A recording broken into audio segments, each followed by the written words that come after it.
Hello 9th class बेटा, हम अपना लेसन रीड कर रहे हैं एल्बर्ट आइंस्टाइन। हमने इसमें पढ़ा था कि एल्बर्ट आइंस्टाइन जो हैं बचपन में मूर्ख थे, लेकिन बाद में वो बहुत इंटेलिजेंट बन जाते हैं और उन्हें अपने साथ पढ़ने वाली एक लड़की जिसका नाम मिलेवा था वो उन्हें पसंद आती है, लेकिन उनकी मदर उन्हें शादी के लिए मना कर देती है क्योंकि वो लड़की उनसे 3 साल बड़ी थी उस लड़के से और वो बहुत इंटेलिजेंट थी। तो मदर को लगता है कि दोनों पढ़ाकू जो है घर में आ जाएंगे, तो वो उनके साथ शादी नहीं करने देती।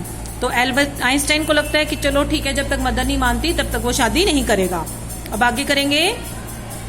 The pair finally married in January 1903। आखिर में दोनों शादी कर लेते हैं 1903 में जनवरी में। एंड हैड 2 सन्स, और 2 उनके बच्चे लड़के थे।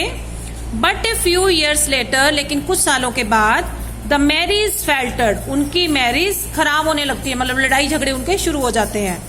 Mileva meanwhile was losing her intellectual ambition, जो मिलेवा थी वो थोड़ी परेशान होने लग जाती है क्योंकि घर के कामों में उलझ जाती है।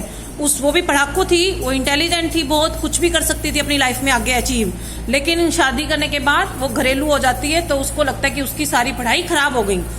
And becoming an unhappy housewife, और घर पे वो खुश नहीं रहती थी, परेशान थी कि मेरी मतलब आगे कुछ नहीं कर पा रही हूँ, घर पे रहती थी, हाउसवाइफ बन गई थी, तो वो अपनी लाइफ से खुश नहीं थी। तो दोनों में लड़ाई झगड़े होने शुरू हो गए थे। After years of constant fighting, कई सालों तक दोनों में खूब लड़ाई झगड़े हुए। द कपल फाइनली डाइवर्स इन 1919। आखिर में दोनों डाइवर्स ले लेते हैं 1919 में। 3 में शादी हुई और 1919 में तलाक हो जाता है।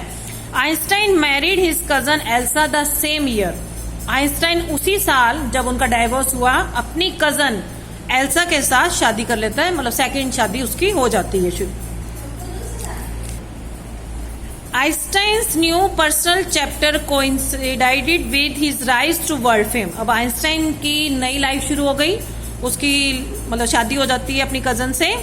अब उसका फेम की तरफ जो है राइज होना शुरू हो जाता है, मतलब उससे प्रसिद्धि मिलनी शुरू हो जाती है शादी के बाद, क्योंकि अब वो खुश था, पहले लड़ाई झगड़े चलते थे तो उसका भी मन नहीं लगता था काम में।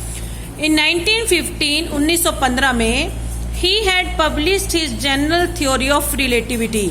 उसने अपनी 1915 में एक पब्लिश मीन्स अखबार में छपवाई जनरल थ्योरी ऑफ रिलेटिविटी पे, which provided a new interpretation of gravity, जिसमें ग्रेविटी के बारे में बताया गया था।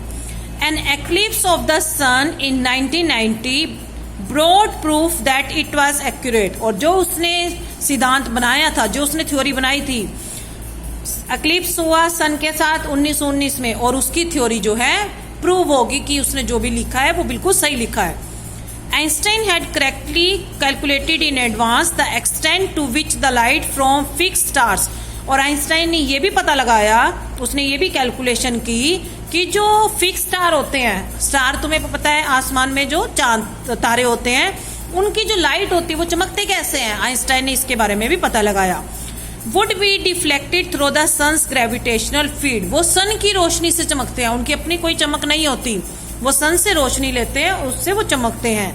The newspaper proclaimed his work as a scientific revolution. और न्यूज़पेपर में उनका ये काम छपा जिसे कि साइंटिफिक रिवोल्यूशन माना गया। मीन्स इससे जो है और लोगों को भी, और साइंस के लोगों को सब चीजें अंडरस्टूड हुई। किसी को नहीं पता था कि जो स्टार है उनकी अपनी रोशनी नहीं होती, वो सूरज से रोशनी लेते हैं, लेकिन उनके सिद्धांत से ये प्रूव हुआ।